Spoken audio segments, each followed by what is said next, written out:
Hi and welcome back to the channel, and in today's episode I'm sitting in a truck. Okay, so it's Sunday morning in mid-November and I'm only just getting around to making another video that I'm filming on my phone, so hopefully this comes out okay. It has been a while since we've had a chance to get a video out. We've had a hell of a lot going on, which is nothing unusual. Plenty inside the sport and outside as well, so it's kept us very busy.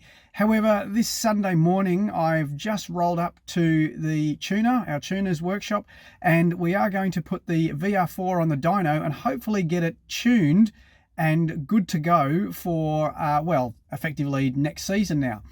So in the background we've had a lot going on. We had the Safari rally, which was quite busy, and I need to get a video sorted out for that. We also had a build of another Impreza. We got Jack's Impreza built, and that probably deserves a video on its own. And we did that in 3 weeks. It seems to be a bit of a common theme between Safari and Experts Cup to have cars built in a matter of weeks. So we built his Impreza up.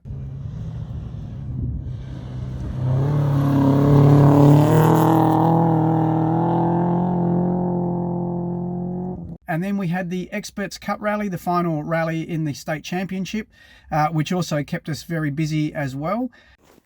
Okay, so we were taking this, this is one of the driver's side seat rails. We're taking this out because this here is not ideal. It's where the hydraulic handbrake was bolted in, not really ideal. And so then we found this. Yeah, now that bolt, we didn't undo that bolt. That bolt we found loose. That bolt there's a gap there, it's not even tight. And then there seems to be a myriad of holes underneath here, which is all kind of very interesting. And by the look of that, that thread there is also cross-threaded, so we will have to fix that up as well.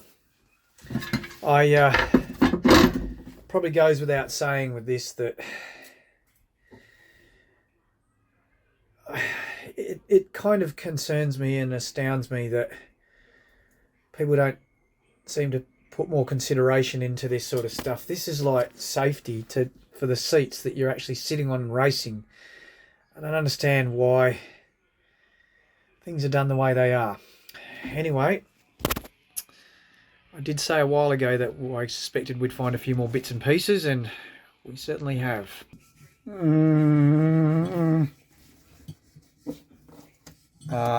Yeah, that is 120mm crack right through the floor pan, and somebody siliconed it up. Excellent.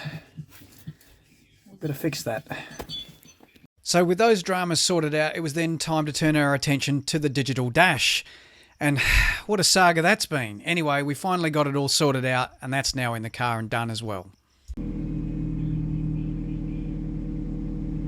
Now the VR4, we did get it on the dyno a few weeks ago and got it all ready to go, thought everything was fine, put it on the dyno, and then it would rev fine and idle fine, and we had all the base settings correct in the tune. However, as soon as we put it on the dyno and then tried to put it under boost, it would just break down, misfire, and just carry on.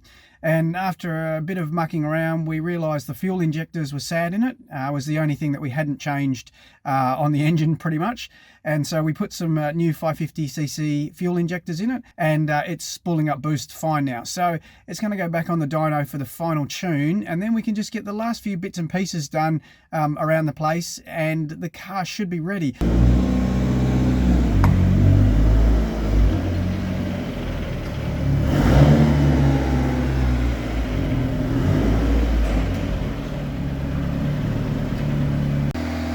For the most part, dyno tuning really isn't that exciting to watch. However, it is a critical step, especially if you've got an aftermarket ECU.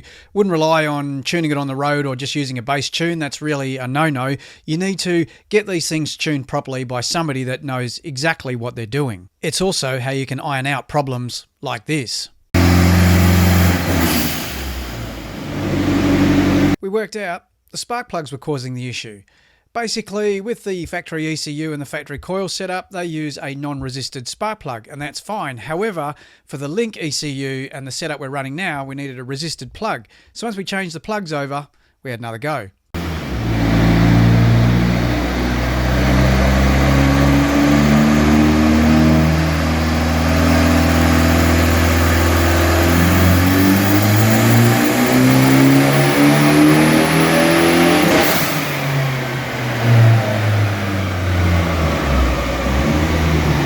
Success. So now it was just a matter of tickling up the tune and giving it a power run.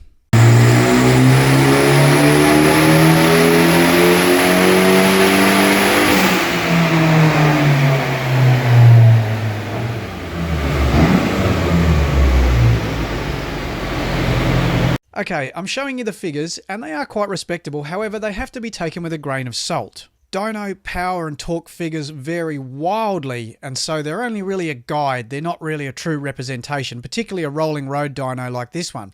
Also, there's a restrictor fitted to the turbo, which is part of the rules, which limits the horsepower quite considerably. So given that we're only running a mild tune, we're pretty happy with the results. Okay, so tune done. Big check off the list, which is great. It's a vindication that we've got all of the other bits and pieces sorted out correctly that we've done so far on the car, and the wiring and everything is great along with all the other systems. So it's running properly and all the temperatures and pressures are doing exactly what they're supposed to be doing. So that is a good peace of mind that we've got the base sorted out correctly. Behind the scenes, we've done a whole bunch of other stuff that we haven't filmed some of it. Things like wiring in the intercom, for example, the map reading light, getting a whole bunch of other little bits and pieces done, rally safe wiring, even something simple like fitting harnesses. Doesn't seem like it's a complex job, but it takes a lot of time, particularly to get them adjusted correctly, and that goes hand in hand with the seats. And obviously we fitted new seat rails now after finding a bit of drama under there as well. We've also done things like welded up the crack in the floor pan that we found, and then we've got to paint all that and get all that sorted out. Now, with all of those other bits and pieces done, there's still another list of things that need to go into the car. Things like, say, fitting the spare wheel tie down, getting some holes taped up here and there around the car with some aluminium foil tape. Also fitting a helmet, hammock, and just generally prepping the car up and getting it ready to go. Then it's going to be time to take the car out and shake it down and see how it goes in a real world scenario. Because while dyno is a very good way to get a pretty close tune on the car and get things pretty right, we're not going to know how it actually performs as a package until we take it out and put it on the dirt and give it a run. Righto, so let's get on and finish the last few bits and pieces, and then I think that'll be the end of this one. I think we'll make a separate video on the shakedown of the car so that we can finish this one up. I hope you've enjoyed what we've been doing so far with the VR4. It is getting very, very close to being able to go back on the stages now, so we're looking forward to this one. Thanks very much for watching. Please like, give us a thumbs up and subscribe, and we'll catch you again soon. Cheers.